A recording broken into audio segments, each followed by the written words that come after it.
Magandang araw mga kaibigan. Nako mga kaibigan, mainit itong pag-uusapan natin. Nako po, Senator Lacson, kinalampag ang grupong Cayetano, NBI Director Matibag at Malacanang, bueneltahan ang hirit ng magkapatid na Cayetano. Robin Padilla nangamba na susunod kay Jinggoy at Marcoleta. Grabe mga kaibigan, kinalampag na Senator Lacson ang mga kapwa senador na halatang pasikat at obvious na irrelevant ang mga manifestations na walang connect sa impeachment trial. Ayon pa sa ibang senador, hindi interesado ang taong bayan sa drama ng grupong Cayetano. Ang gusto ng publiko, managot si Sara Duterte sa kanyang kabalbalan. Ayon naman sa NBI, hindi sila hihinto sa pag-iimbestiga lalo na sa 10 billion 2019 SEA Games anomalies. Wala daw kinalaman ang impeachment ni Sara Duterte at pagiging senator judge ni Alan Cayetano. Kaya naman, bueneltahan ng Malacanang ang chismosong leader ng DDS Senators kasama si Robin Padilla. Nako, abangan nyo po yan. Pero bagong lahat, pakilike muna ang ating video, pakishare na din po at subscribe na po kayo sa ating channel. Unahin na po muna natin ito mga kaibigan. Kinalampag ang grupong Cayetano dahil nga sa walang kwentang manifestation na wala namang kinalaman sa impeachment trial ni Sara Duterte. Pakinggan po natin to. Walang ibang pagkakataon o venue para maglahad ang mga senator judge ng ilang concerns nila. Kaya bukas daw ang Senate Impeachment Court sa mga manifestation sa loob ng paglilitis.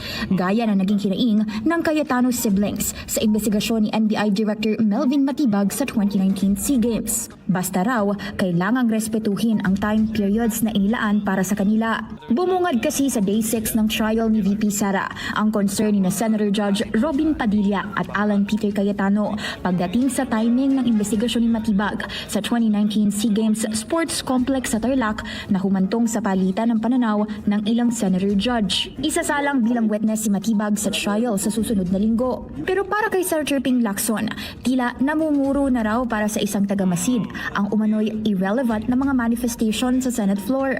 May naging biro raw kasi ang kapwa senator judge niya na kung pwede ay mag-move to divide the House tuwing naiinis ito sa manifestations na walang kinalaman sa trial. Malamang din daw ikinatuwa ng mga nasa Senate Gallery ang motion para i-adjourn ang trial tuwing naiinis sila sa mga ganitong manifestation. Si Matibag na ang huling witness para sa pagtalakay ng grave threats and inciting to sedition allegations laban kay VP Sara. Susundan niya ng pagtalakay sa umano'y misuse of confidential funds ng OVP. Dahil medyo technical na ito, hinihikayat ng Senate Impeachment Court na mas mag-effort pa ang prosec at defense na i-discuss ito sa paraang maiintindihan ng publiko. Aabangan din sa susunod na linggo kung ipapasampina na ba ang financial records ni VP Sara na posibleng idaan sa botohan ng senator judges bilang bahagi ng reklamo sa kanya umanong unexplained wealth. Well mga kaibigan, tama lang naman no, yung pag-call out dito ni Senator Lacson sa mga kapwa niya senador. Hindi po ba? Mantakin nyo naman itong grupong Cayetano. Yung mga manifestations kasi po nila, wala pong connection sa impeachment trial ni Sara Duterte. Lalo pa yung pag-iimbestiga ng NBI. Sabi nga po ni NBI Director Matibag, dahil ba senator judge itong si Alan Cayetano sa isang impeachment trial, abay dapat bang huminto ang NBI sa pag-iimbestiga? At time out muna sila sa paghahanap ng katotohanan. Lalo pa mga kaibigan, pera ng taong bayan ang pinag-uusapan. O tapos ito mga kaibigan, no, kung makahirit itong si Cayetano, oo. Kung mag-iimbestiga daw ang NBI tungkol sa kaldero, abay mag-iimbestiga din daw sila patungkol sa flood control anomalies. May padildil pa mga kaibigan no? Oo. Sabay banat na hindi naman daw halata ang NBI, ang DOJ at ang Malacanang sa panggigipit sa minority. Unti-unti nga daw silang mga kaibigan, inuubos at tinatakot. Ganon. Kaya naman mga kaibigan eto ang matinding sagot ni NBI Matibag at ng Malacanang. Ang ganda po nito, basag na naman kasi yung naratibo ng grupong Cayetano at Duterte. Pakinggan po natin to. Wala naman tayong ginagawang pananakot. Pag tinignan natin ang mandato ng NBI, it is our mandate. Ibig sabihin ba nito kung tayo'y nahaharap sa isang proceedings, hindi na nahihinto na yung ating mandato? At unang-una, hindi naman tayo ang akusado doon sa proceedings na yon. Yung proceedings na yan ay ako ay tatayo lamang testigo. At based on the pre-trial order, ako ay testigo not only for the the prosecution but also for the defense.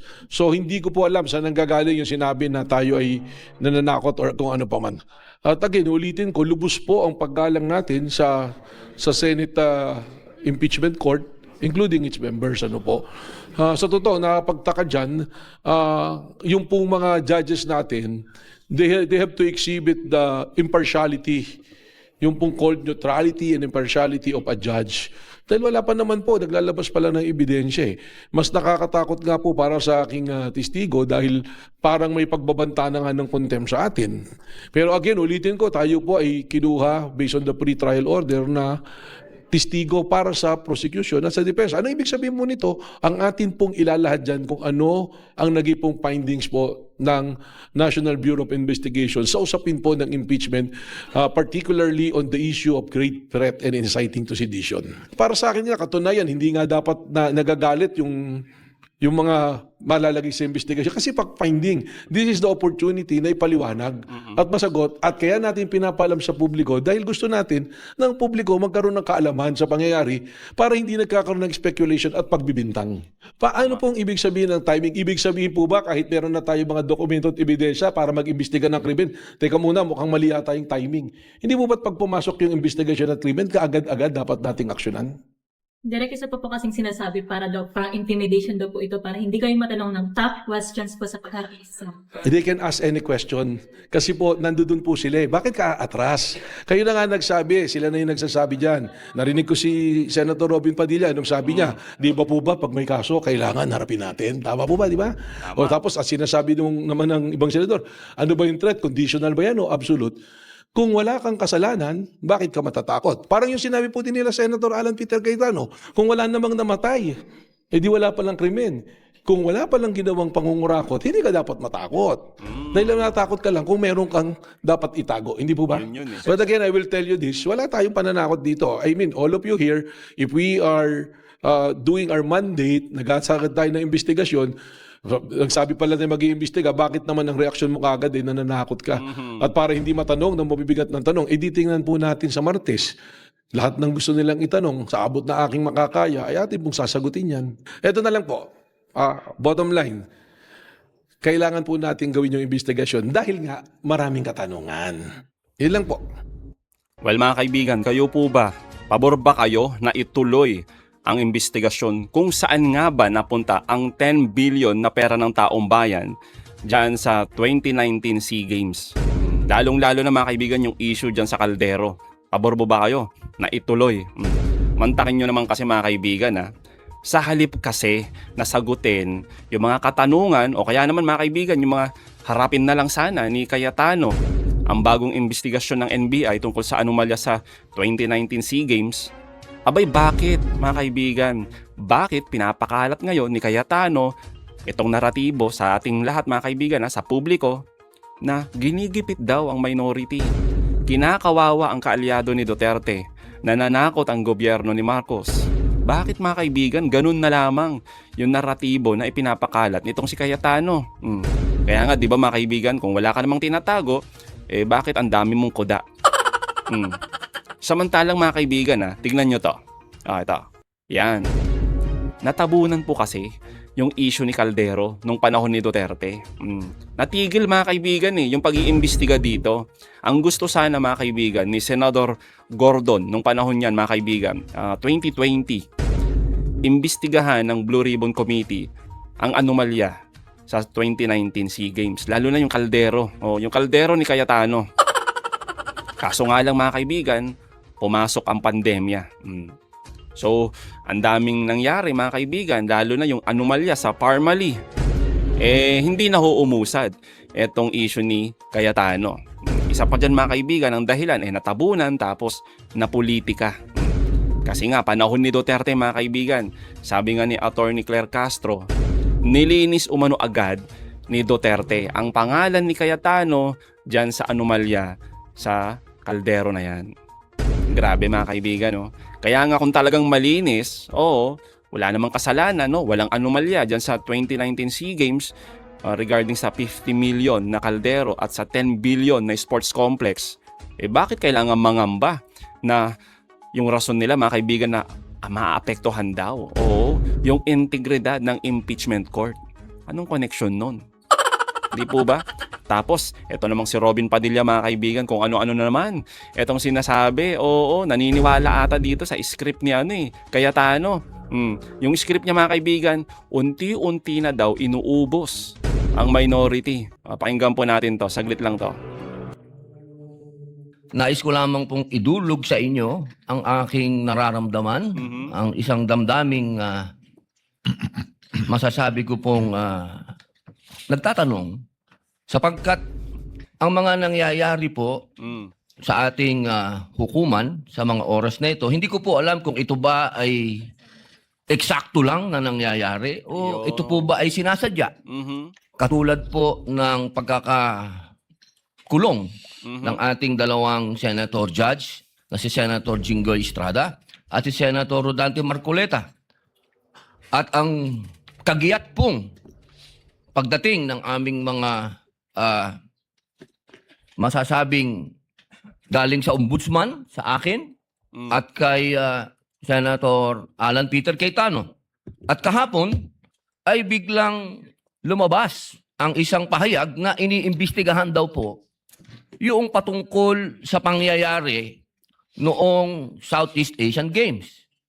Ito po ba ay eksakto lang o ito po ba ay merong dapat tayong pangambahan? Tanong ko lamang po sa ating mga kasama, dapat po ba tayong mangamba? Dapat po ba kaming manggamba? At tayo po ay parang eksakto naman lahat ito? Hindi ba po tayo ay malayang korte?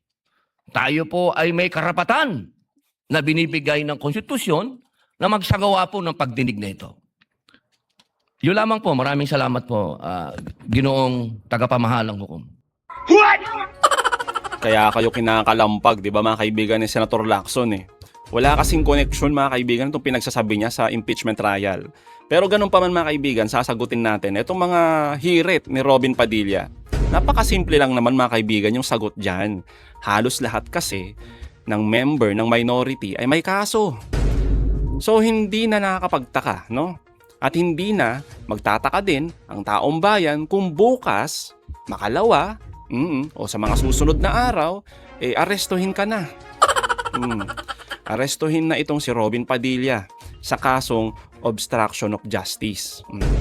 Diba? Alam na alam natin yan mga kaibigan. Tapos anong gagawin ninyo? Irarason nyo na naman. Oo, naginigipit kayo. Diba? Inuubos kayo. Kayong mga kaalyado ni Sara Duterte dyan sa impeachment trial.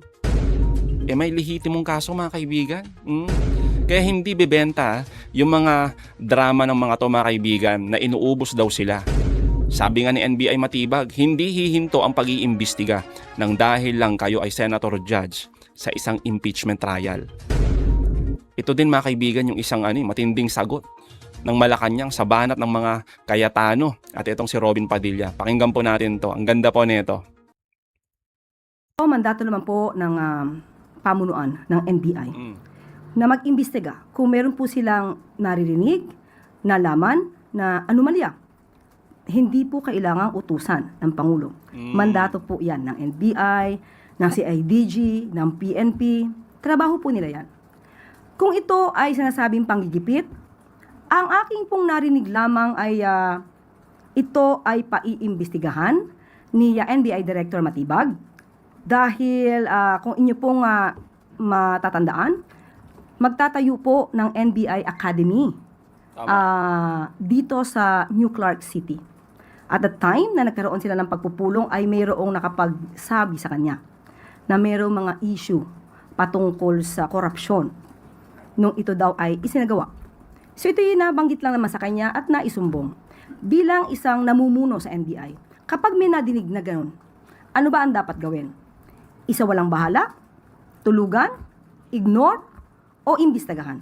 Hindi po ba dapat na imbestigahan? Hindi dahil gusto niyang manira o makadiskaril ng isang tao. Pangalawa, walang nabanggit si NBI Director kung sino ang kanyang iimbestigahan.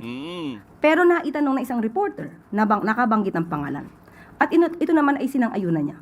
Sinabi niya na makikipagtulungan sa kanyang paniwala ay makakatulong ang bawat tao sa pag-iimbestiga. Bakit sasabihin na ginigipit? Tama ba yung word? Ginigipit? Ano, ini-intimidate? Ang tao na wala naman na dapat katakutan ay hindi nai-intimidate kahit kailan. Ang pag-iimbestiga na gagawin dahil meron naman talagang issue noong pang 2019, hindi ito pang-i-intimidate, hindi ito panggigipit sa mga taong wala namang ginawang mali. So hindi dapat magkaroon ng reaksyon na dahil iimbestigahan lamang ay sila ay iisa-isahin na. Kapag ganun kasi ang mga pananaw, dapat siguro, sana, ay hindi dahil maaari silang pag-isipan na kayo ba'y guilty? So kung wala naman at walang dapat nakatakutan, hindi kailangan ma-intimidate, hindi kailangan na magalit sa anumang pag-iimbestiga. Speech din po or sa statement ni Senator Cayetano yesterday, nabanggit niya po na it's definitely not me dun sa mga ibang procedures because the infrastructure involved, it was done by the BCDA. The chairman of BCDA is one of the closest advisors of the president now, and I think he's referring to now DPWH Secretary Vince Dizon. What guarantee will Malacanang give to the public na kung umabot man po sa punto na tanungin din si Secretary Vince ay hindi po manghihimasok ang palasyo? Sa ating pong pagkakaalam na imbestigahan po si Secretary Vince Dizon noong mga panahon na yon, patungkol po dyan sa issue na yan. Siya po ay naimbestigahan, umandar yung pag-imbestiga, at siya po ay napawalang sala. Meron pong ganoong record. Sa ating pagkakaalam, hindi naimbestigahan sila Senator Alan Cayetano. At the time ay Speaker of the House. Hindi naimbestigahan yung ibang mga maaaring mabanggit. Dahil sa ating pagkakaalam, ang dating Pangulong Duterte ay nilinis na agad si Senator Alan Cayetano at the time kahit wala pang umaandar na pag-iimbestiga. O, di ba mga kaibigan? Nilinis agad ni Duterte ang pangalan ni Cayetano. Na politika mga kaibigan, o nilinis yung pangalan niya na ikabit o idikit dyan sa anomalya sa 2019 SEA Games. Kaya ngayon mga kaibigan, may bagong pag-iimbestiga. Kung walang baho si Cayetano, bakit ang daming kuda? Di po ba? Kahit paanong sabihin kasi, mga kaibigan, no, itong mga maka-Duterte, na sila daw ay inuubos. No? Mga kaibigan, lihitin mo po lahat yung mga kaso ng mga DDS senators. Di ba? Hindi po gawa-gawa yan. Hindi tulad noon, nung panahon ni Duterte. Tanim kaso, tanim ebidensya, tanim testigo. Di po ba? Yan yung ginawa nila kay Senadora De Lima at Senador Trillanes. Di po ba? So mga kaibigan, anong masasabi nyo patungkol dito? Comment down below. Again mga kaibigan, huwag niyong kalimutan i-like at i-share itong mga videos. Hanggang sa muli, kita-kita ulit tayo mga kaibigan.